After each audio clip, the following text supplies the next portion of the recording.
right, good morning, everybody. Welcome back. I'm glad we're all here. I think, and I'll apologize to you guys, I still don't have names down. Take me a little bit, so do remind me of your name when you say something in class. And I think I probably threw a few of you off on Monday because I had the wrong edition of the book. So I was telling you pages that were probably not right, but I've got the right edition today, I think.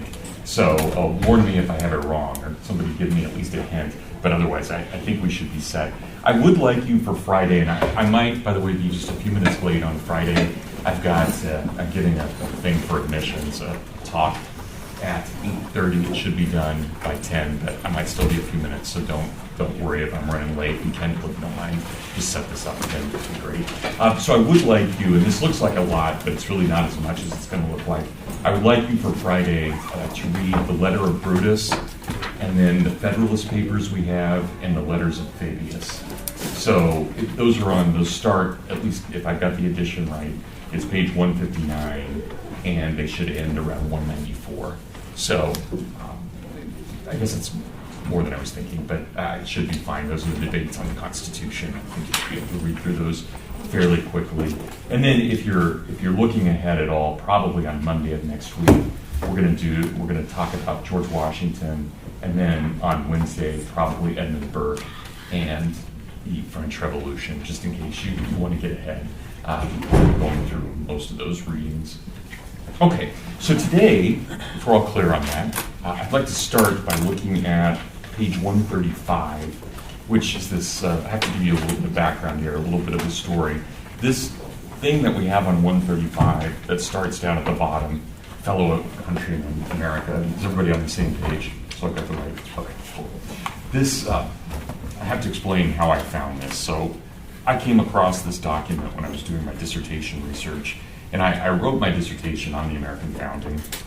So I was doing research at Michigan because they've got a great library there called the William Clements Library, which has just all kinds of letters from the American Revolution. It's a really nice archives. And I was doing work there, and I came across, and I wasn't the first to come across these, but it was the first time I'd ever seen anything like this. I was just a little bit older than you guys are now. And I was going through these letters, and I found a whole stash of letters from John Adams to his wife, Abigail. And they had been captured by the British. So Abigail never actually saw these letters. And that was pretty wild to think I was sitting there reading letters that he had written to his wife. And they were amazing. This was obviously a great marriage. It was as nerdy as it was romantic. Right? So basically it was, I love you, here's why I love you, da-da-da-da-da. And by the way, here's what's happening in the American Revolution. He would go through and he would say, and these are the ideas we're thinking about right now. And we know from Abigail's other letters, not from the ones there, because these were just John to Abigail, but we know in her letters that she was every bit as equal intellectually, and really a great partner for him. But one of the things that I found in these letters as I was going through them was a piece of paper, so pretty thick paper, parchment, that would have been about this big, so about this tall, and about this wide, and it had all kinds of wild symbols, and this was before we had digital cameras, so, and the only thing you could take in was a pencil, and so all I could do was kind of trace. They're very strict about this, so I couldn't duplicate those images, and I wish I could have.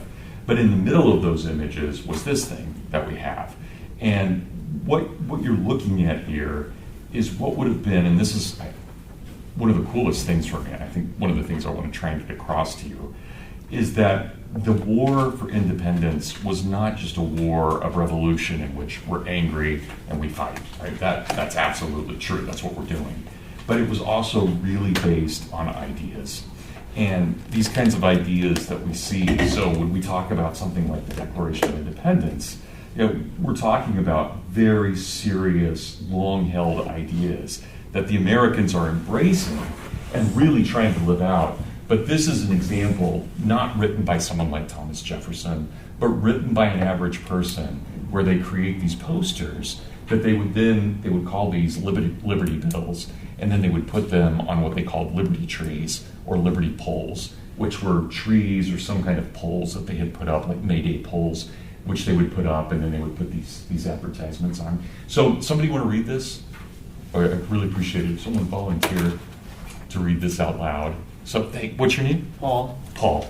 Did you tell me that the other day? Yeah. And I Don't worry. Thanks, Paul. So just 135 to 136. Yeah, so fellow countrymen.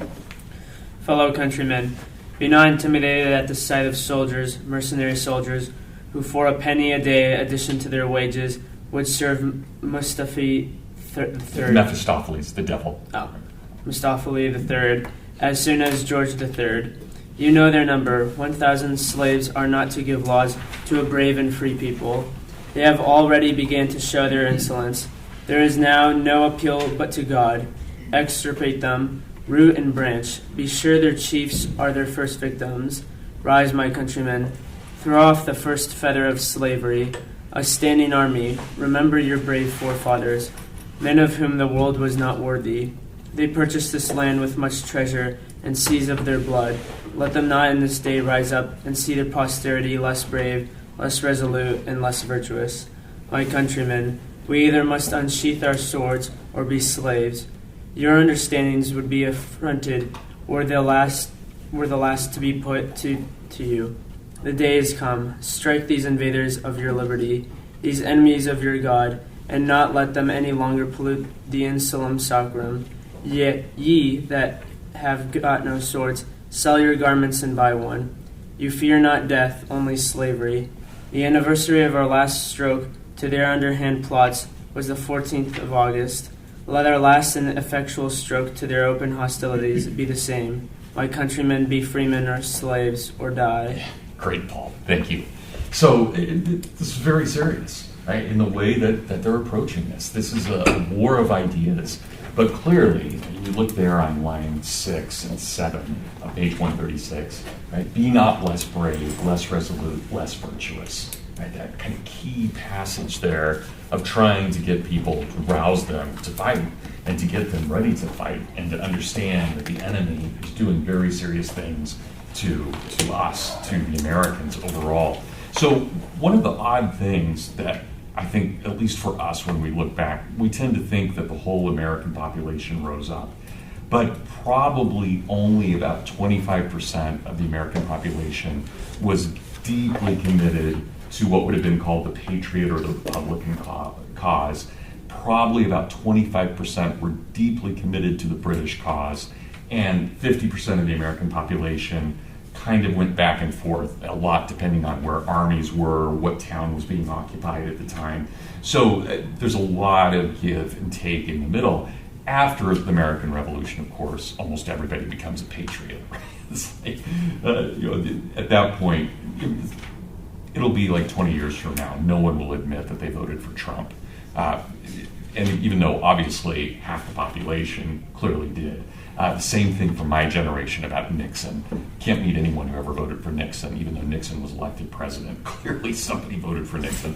Same thing with the revolution. It's like, okay, we were all in favor of the revolution. Well, clearly not all of you were in favor of it at the time. In hindsight, that's a good thing to say, but clearly it was only about 25% at the time. But the very language here, I hope you pick this up too. It's not just intellectual, it's deeply religious.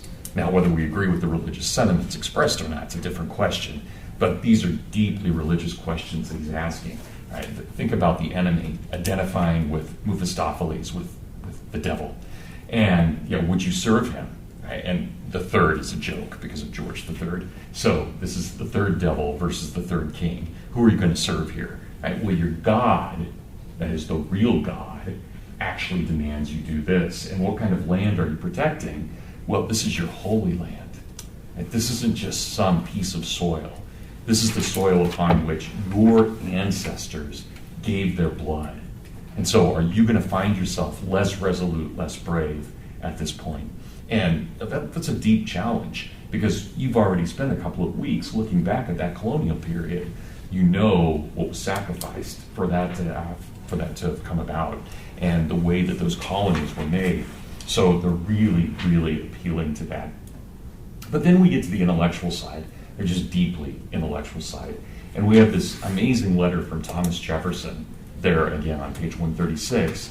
But we have this letter from Thomas Jefferson in which he tries to explain what the ideas of the Declaration were. Now, notice the date here. This is 1825. So we're 49 years after the Declaration was written. That's a long time for anybody to remember what they did, that long ago. But clearly the Declaration is an important document. That's not just another day in your life. That's a day. Right? That really, really matters. And so Jefferson, who's also brilliant, probably did have a pretty good memory of this. But 49 years later, what was this about? And he tries to explain. Paul, would you mind reading this too? With respect to our rights and the acts of the British government contravening those rights, there was but one opinion on this side of the water. All American Whigs thought alike on these subjects. When forced, therefore, to resort to arms for redress, an appeal to the tribunal of the world was deemed proper for our justification.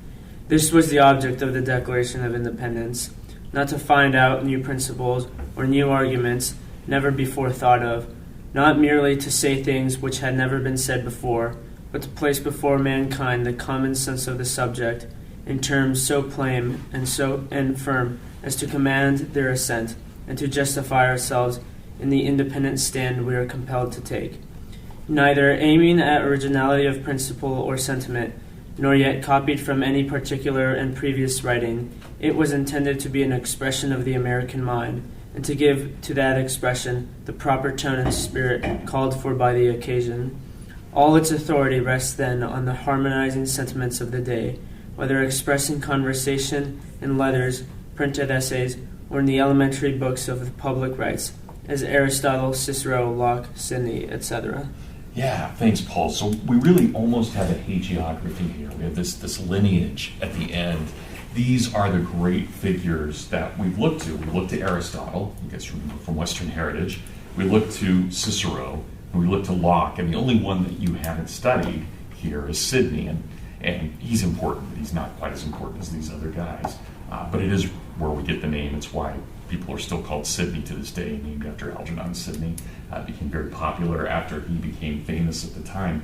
But the others, you know Aristotle, you know his idea of first principles, you know Cicero, you know his idea of decorum, and you know Locke and his idea of the state of nature, right? All those things that you have in the Western Heritage, in a sense, what Jefferson is saying here, everything you studied in the Western Heritage is what went into the Declaration. So don't think of the Declaration as some radical document. He tells us on line 20, these are not new principles. These are not new arguments. I didn't make anything up in the Declaration. All I did was state what every American, at least everyone who was a Whig, and these names get changed around a little bit. A Whig is the same thing as a Republican or a Patriot. So whoever was on the side of the Revolution, we all agreed to this. So I want to put a couple of things on the board, and then I want us to look at one of the great Republican documents we have, the Northwest Ordinance.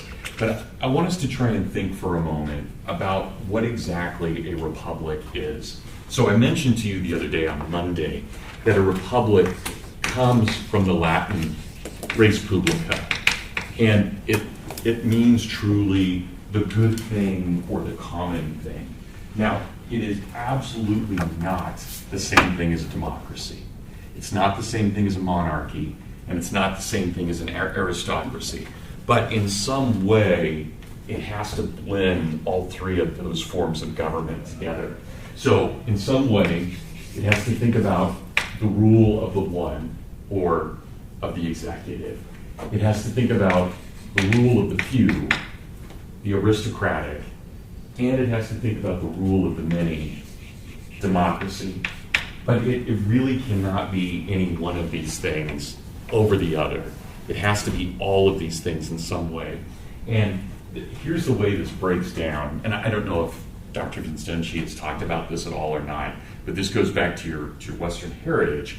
And it was probably not stated explicitly in the Western Heritage, but this is an image of the human person in the way that this breaks down. So the idea, at least as we understand from Plato and Aristotle, is that these three things represent three ways that humans know. How do we know something? So the monarchy is always identified with the executive or our ability to employ our will.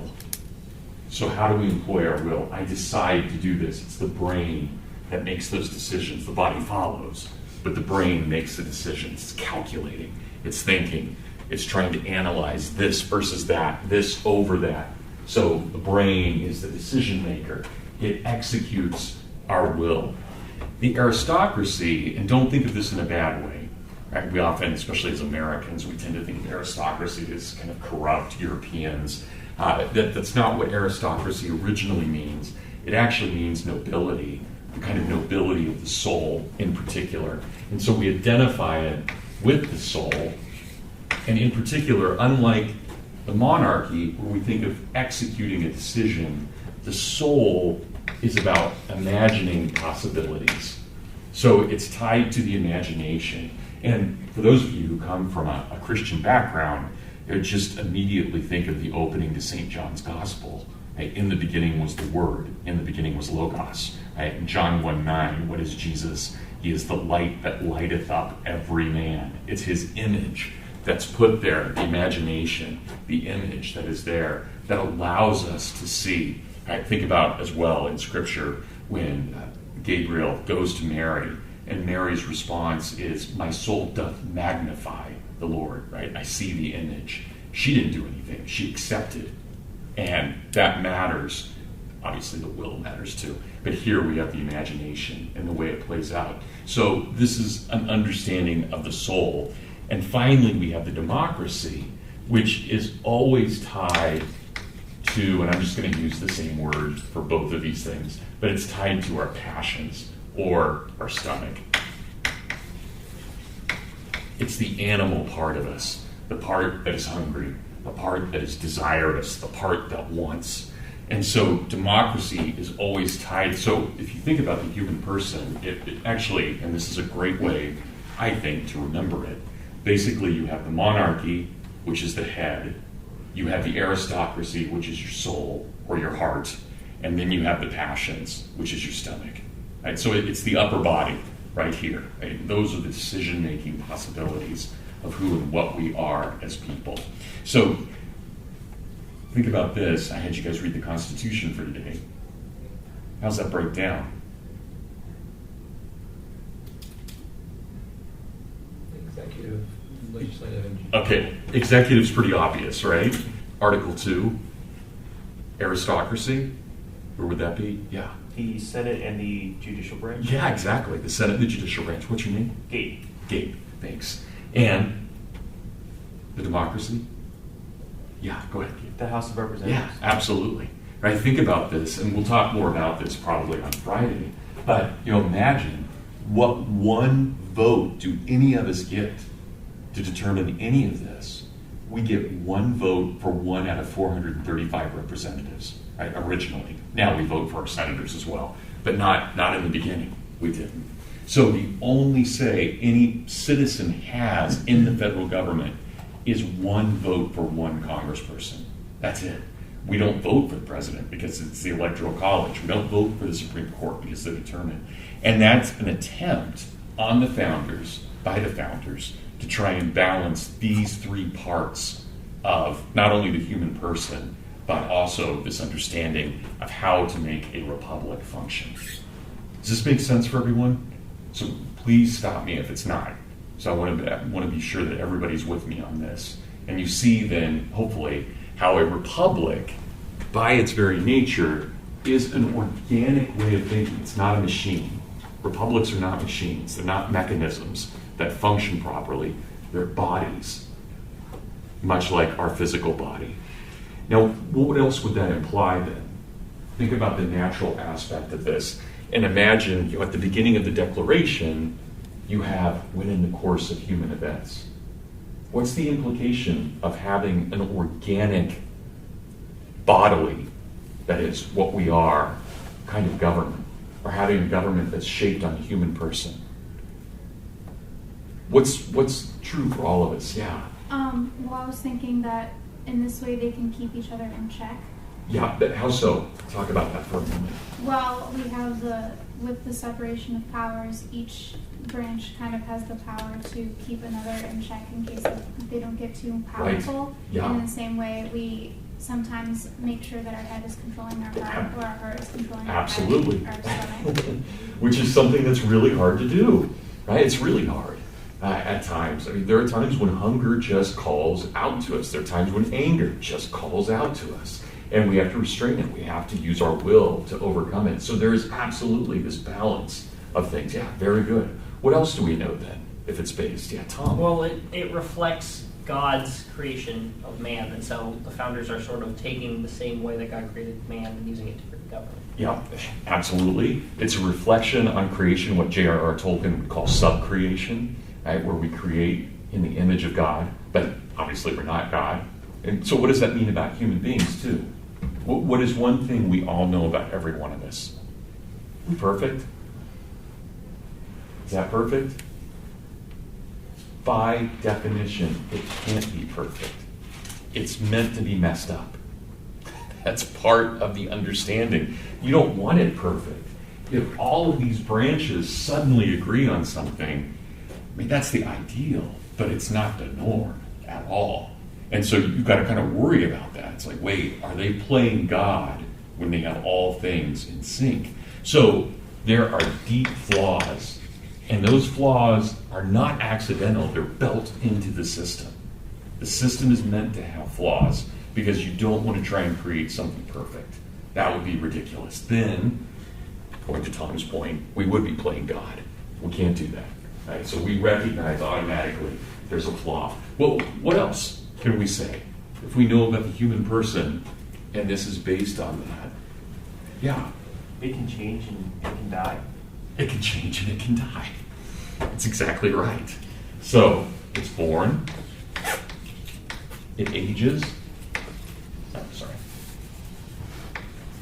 it ages, and it dies. That's crazy, right? When you think about that, Gabe, is that not wild? So, every government, like every person, is born, it ages, it decays. You guys are, 20? I'm 53. My mom's 84, right? We all go through these cycles, right? I'll be there someday. God willing, I'll be there someday. God willing, you'll all be there someday. That's the natural course of things. It's just the way it goes. Well, why not governments too? So if we take seriously what Thomas Jefferson and what this guy who wrote this piece that Paul read, this broadside that we have, The Meaning of America, what makes sure that we don't age too quickly? What makes our government work for a while? And this isn't like Hitler's 1,000-year Reich. Our republic could last 80 years, it could last 100 years, it could last 500 years, but not forever. Just like the Roman Republic. So how do we keep it young and vigorous?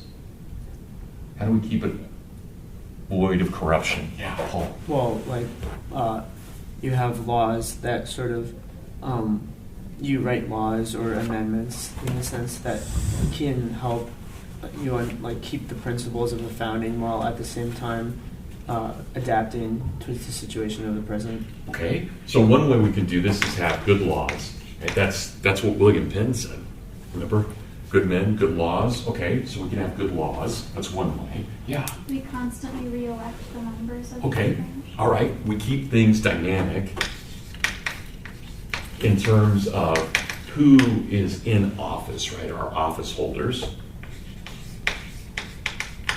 Okay, what else? Let's get really personal for a moment. What else matters? Yeah. Hope. Everyone make sure that everyone is educated in the values of this government. Okay. So education matters quite a bit, as Hope says. It's absolutely right. What else?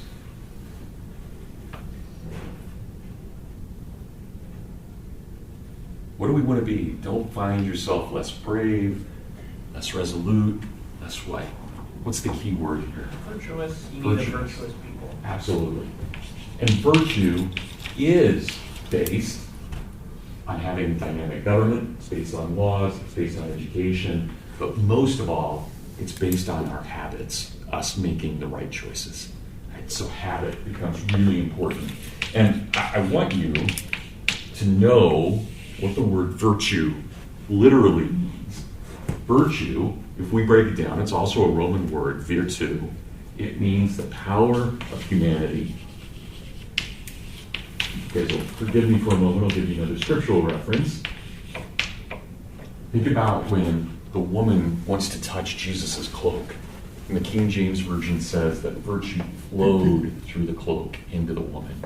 Right? Now, obviously, we're not Jesus, but that power that flows from one to another is incredible. Right? And that idea of virtue is this idea that we have this habit of making the right decisions.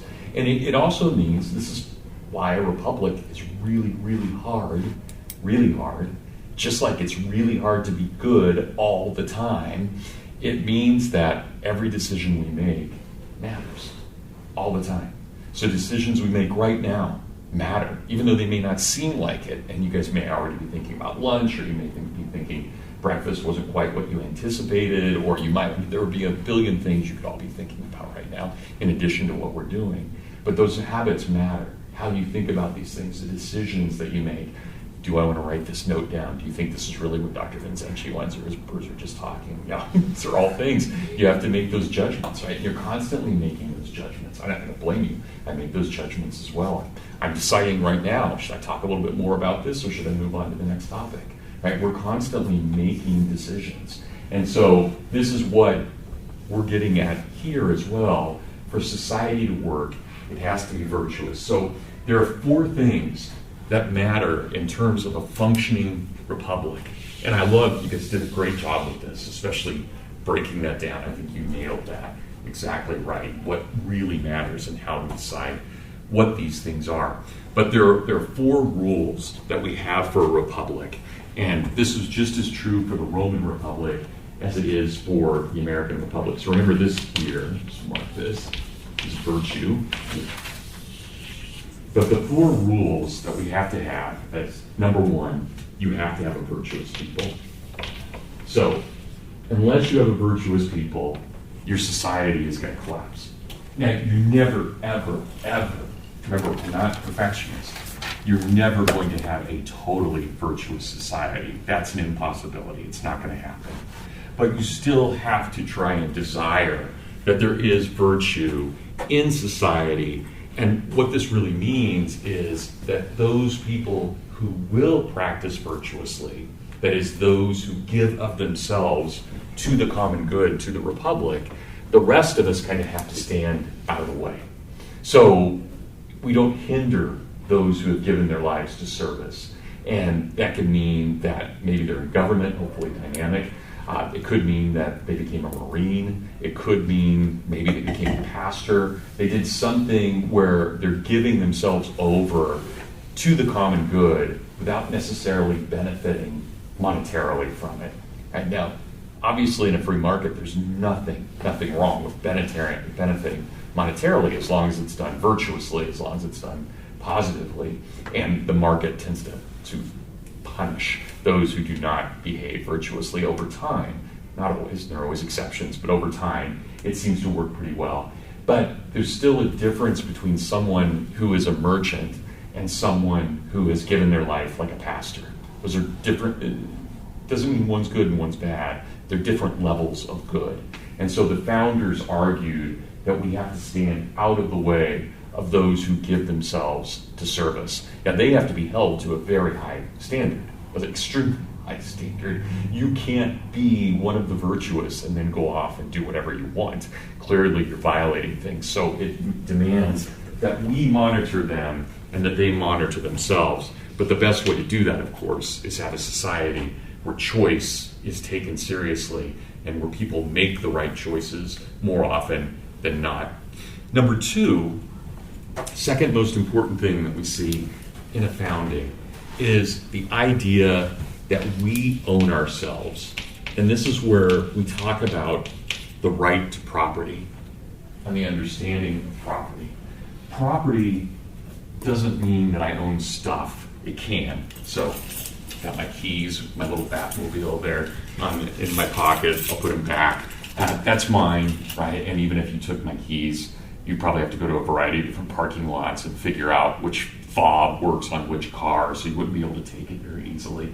It would be a little complicated. You'd get it figured out eventually, I'm sure, but not quite yet. It's my property. My property's out in the parking lot too. My clothes I'm wearing are my property. But this thing right now, this piece of chalk, kind of my property, kind of not. I mean, in a Lockean sense, I'm working with it, so it's becoming mine. And obviously, if I walked off with it, nobody in the school is going to hunt me down for it. But if I walked off with that little rack there of electronic goods, somebody might pay attention, right? So we have property. Property is stuff. But what the founders really meant by property was I own myself. Do I make my own moral decisions? Do I make those for me? In other words, am I worthy of leading myself? This is the argument that they make. So that other kind of property, like my keychain and my car, that's all an extension of who I am. But that's not the fundamental aspect of property. The fundamental aspect of property is myself. So when the founders say you have the right to life, liberty, and the pursuit of happiness, they're giving you three different ways of owning yourself. You own yourself. You must take responsibility for your moral decisions. Okay? And that's ultimately, that's property. Now the third thing, in terms of understanding a republic, gets a little more controversial in this day and age. It was not that controversial in the day and age of the founding, but it would be now.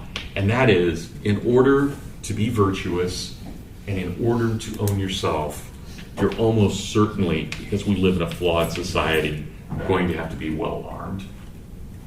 And so the right to defend oneself is absolutely essential to the founding and to an understanding of the founding. There really aren't many exceptions to this, though there were some. So think about the groups you guys talked about when you were going through the colonial period. The Quakers are pacifists. So there are big exceptions to this understanding. And yet the Quakers will defend themselves if their entire community is threatened. They will defend themselves. But they tend to be pacifists. And so most Americans believe very strongly in being armed, but not all. And there's no reason Anna would have talked about this, but did she talk about gun laws in colonial New England? Okay, this is just always one of my favorite examples. I mean, this is, only the Puritan Calvinists would do this, and it's so amazing. You could not go to church on Sunday, which you had to go to church on Sunday. That was absolutely mandatory that you go to church on Sunday. You could not, as a male, enter into the actual sanctuary of the church without having both your Bible and your gun. They would not give you admission without that. I mean, talk about it. I mean, it sounds like Texas now, but talk about a different world. What a different world. And up until the American Revolution, when church service was over, and of course service could last a very, very long time, but when church service was over, all the men would go out in scouting formation and secure the area, just in case the Catholics showed up or something. Right? That's what they're worried about. So it never happened, obviously, but that was part of the ritual that lasted for 150 years in New England. Right? That's incredible, right? To think about that. And when the New Englanders went into battle during the American Revolution, their war cry when they would go into battle was "No king, no pope." That is, right? That's all part of this, right? And their understanding. So, I mean, I tell you this as someone who went to Notre Dame for my undergrad, so you know where my loyalties are. But I mean, it is really astounding to see this and how this develops. And finally, number 4, not controversial in the least, and that is that a republic, by its very nature, must be decentralized. That is, that we have dynamic power of office, but that we also make sure that power is separated, not just separated here between the monarchy and the aristocracy and the democracy, but separated between the federal and the states and the localities, and between you and me. right? And all of us. So those are really the ways of thinking about what a republic is. Okay, anybody have any questions on this? If not, I want us to look at the Northwest Ordinance. I have to tell you another story, but okay. So let's look at the Northwest Ordinance. It's on page 137. And I had mentioned to you the other day, I think, that I didn't necessarily need you to read the beginning part, that we need to start on page 141 with Article the First right there in the middle of the page. I think it's line 18. We'll start there. But the Northwest Ordinance, so we're kind of jumping ahead a little bit. I've been talking about the Declaration, 1776. The Northwest Ordinance is passed unanimously. Congress passes it unanimously. Right? No dissension at all. Passes it on July 13th of 1787. So we're jumping forward quite a bit. Now, what else is important? 1787. What else happens that year? Yeah. The Constitution's Kendall. ratified in September. Absolutely. So one way I like to think about this is in the summer of 1787, we really have two independent parts of the American founding. You've got Congress. Anyone know where they're meeting? Where's Congress meet? Yeah. Philadelphia. Good guess, but not. It's actually New York. They meet in New York, and the Constitutional Convention meets in Philadelphia. So, no, but that's what we think, right? It's very normal to think that. So we've got one group, the group that writes the Northwest Ordinance, meeting in New York. We have the other group in Philadelphia. In a sense, they're all founders. In fact, more than a sense, they are absolutely all founders, and they're giving us different founding documents. So the Northwest Ordinance was that ordinance which was going to basically give all the laws for what the American frontier would be. In other words, the Northwest Ordinance is the future of the American founding. Every time we go west, this is how we're going to be governed. Now, that's not quite accurate because the Northwest Ordinance only dealt with what's now Michigan, Indiana, so where we are, Indiana, Ohio, Illinois, Wisconsin. Right? So these 5 states right around the western Great Lakes. So that's what the old Northwest was. But it didn't really matter because that was the frontier. And so they're trying to think, what would a frontier be? Okay, someone who hasn't read yet? I guess you're the only one who read, Paul, so I'll get somebody else. Somebody else want to read? Yeah, thank you. Tell me your name again. Brianna. Brianna, I of had course. you for I last know, week. I know. That's why I'm very embarrassed I didn't read That's your okay. name. You want me to start at Article the First? Yeah, Article the First. Article the First. No person demeaning himself in a peaceable and orderly manner shall ever be molested on account of his mode of worship or religious sentiments in the said territory. Article the Second. The inhabitants of the said territory shall always be entitled to the benefits of the writ of habeas corpus and of the trial by jury, of a proportionate representation of the people in the legislature, and of judicial proceedings according to the course of the common law. All persons shall be bailable unless for capital offenses where the proof shall be evident or the presumption great. All fines shall be moderate, and no cruel or unusual punishments shall be inflicted. No man shall be deprived of his liberty or property but by the judgment of his peers or the law of the land. And should the public exigencies Yeah. make it necessary for the common preservation to take any person's property or to demand his particular services, full compensation shall be made for the same. And in the just preservation of rights and property, it is understood and declared that no law ought ever to be made or have force in the said territory that shall in any manner whatever interfere with or affect private contracts or engagements, bona fide and without fraud previously formed. Article the Third. Religion, morality, and knowledge being necessary to good government and the happiness of mankind, schools and the means of education shall forever be encouraged.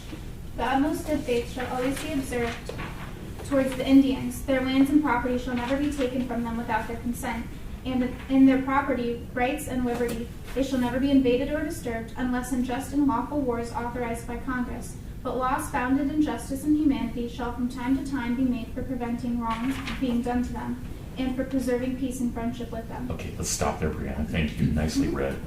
Now, we know that this didn't happen the way that they're anticipating. I mean, can you imagine if we had had this kind of relationship with the American Indians rather than what actually happened? But the point is what? And I want you to think about these elements: virtue, property, being well armed, and having a decentralized government.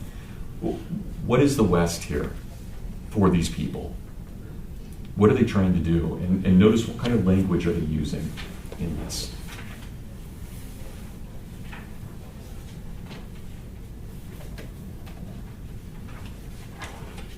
Yeah, Paul, thanks. They're, in a sense, trying to create laws and form governments in a territory where there isn't really much law or government or people for that sake. Yeah, absolutely. So you're going into an area that they would have called virgin land, right? It's not quite accurate because obviously there are Indians there. But you're going to this place where there hasn't been the rule of law. What are they looking at the Indian? Again, it never works this way, but imagine it did for a moment. How do they view the Indians? What are they? By reading this right here, yeah. What's your name? I'm Spencer. Spencer. They view them, I mean, in general, based on previous readings, as savages, but in this, it seems like they want to view them as more allies. Yeah. Isn't that amazing? I mean, they're what? They're our future brethren. If we treat them in all their rights and their property, what are we treating them as? Are we treating them as inferiors? No, absolutely not. Right? In other words, so there, and Spencer, we have to be a little careful about the word savage. Now we tend to think of that as a horrible term, but it comes from the French sauvage, and it just means uncivilized. So it's not necessarily a bad thing, though generally if you're watching a Western and they say, oh, the savages are, that's not a good thing, right? But savage in its proper understanding is not terrible in and of itself. And so what are they looking at? Well, the Indians are not civilized, meaning they don't enjoy what we enjoy at the moment, but they could tomorrow. And therefore we have to treat them and prepare them for tomorrow. That's astounding to think of this. Now, I want you to jump forward a little bit, and Brianna, if you don't mind, I'll just read this. Look at Article 6. So jump forward past 4 and 5, and I'll explain why we're doing that. But look at Article 6. There shall be neither slavery nor involuntary servitude in said territory unless otherwise than the punishment of crimes. Well, okay, again, not quite what we would expect. Right? Pretty amazing. Paul. I know that's the exact language that they also use for the 13th Amendment. Is this the first time this language is used, or is it used beforehand? No, this is the first time, right, that we see it listed just exactly like that. But that's a common law rule. And I just gave something away. What kind of law do we see in all of this? And you think about right to trial by jury and so forth. This is all common law. Right? This is all straight, like the Declaration, what we saw there. It's an extension and explication of what we saw with the Declaration. Okay, so I have to tell you guys a personal story. Well, personal, more for you here at Hillsdale than anything else. So one of the things I try to do, and by the way, I'll mention this to Anna, but when I teach, at least, and of course this is her class, but when I teach, I make my students know, not memorize, but know what Articles 1, 2, 3, and 6 are. So if I were giving you the midterm, you would definitely have to know that. So just to warn you that I think you should probably know those.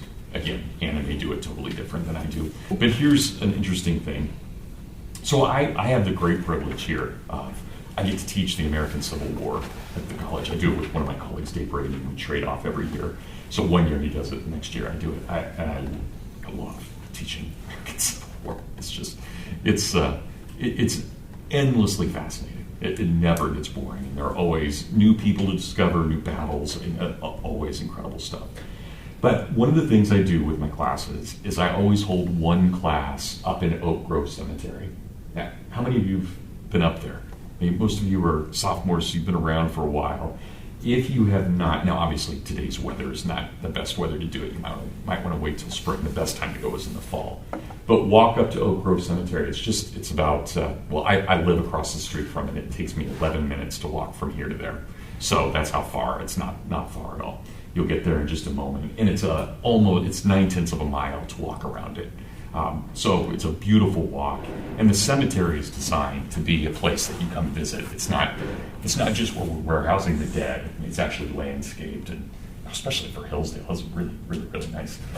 It's great. I mean, it's kind of sad. The nicest thing in town outside of the college is the cemetery. But, well, I just recorded that. I shouldn't have said anyway. Such is life. But over there, in the middle, and I take all the students when we have our class over there, and I talk about 19th century meaning of death. There are over 300 Civil War veterans buried in that cemetery, which is amazing in and of itself. But one of the persons who's buried there is the first historian at the college, a guy by the name of Ransom Dunn. And if any of you go over to the Dow, to the hotel, and you walk up to the second floor, there's a portrait there of Ransom Dunn on a horse. It's worth, that you can go do anytime. It's worth seeing him. He was not only the first historian, but when a law was passed in 1854 called the Kansas-Nebraska Act, which said basically that a population could vote by simple majority whether or not you would enslave blacks or not, Dunn said, you can't do that. It's in violation of the Northwest Ordinance. Northwest Ordinance is very clear. That is, you shall have neither slavery nor involuntary servitude. So what does he do? He goes up to Jackson, Michigan, goes to a grove of oak trees there, which was the tradition. This is where you make your laws, just like if you guys remember in Aeneid when Venus descends. And they go to a grove of oak trees, and they form the Republican Party. That's incredible when you think about that. And that all comes from Article 6 of the Northwest Ordinance. And the reason they call themselves Republican is because they're naming themselves after the Northwest Ordinance. Now that's your college. Right? He may be my colleague as a historian, separated by a couple of centuries. But that's your college and your legacy. Right? We're not some college that's just sat around and bid our time. Right? We've done things. And so we don't teach this document only because of the Hillsdale connection. It's much larger than that. It's one of the founding documents. But it's where we come from, and it's what we're related to. So when you think about the Northwest Ordinance, don't forget that it has a very personal element for Hillsdale and who and what we are. Okay, last thing. Hope you guys didn't mind. Story time with Brad. Now you know what it's like to be one of my kids. Guess what, kids? Sit down. I'll tell you a story about an old Republican. Okay, so the other thing, and I didn't have Brianna read this, but if you get a chance, you should read, and you probably already have, but if you read through points 4 and 5, what they say are, in a kind of complicated fashion, every state that comes into the Union will be equal to the original 13 states. So Ohio can't be seen as a colony of Virginia, and Virginia can't treat Ohio as a colony. And that's true for Nebraska, it's true for the Dakotas, it's true for Wyoming, it's true for New Mexico, right? Every new state that comes into the Union has to be an equal state. And of course, what does that prevent? It prevents empire. This is an anti-imperial law and a way of making sure that empire doesn't rise in North America. Okay, you guys have any final questions? Or thanks for reading, thanks for jumping in today, thanks for giving me the names. All right, have a great Wednesday and Thursday, and see you on Friday.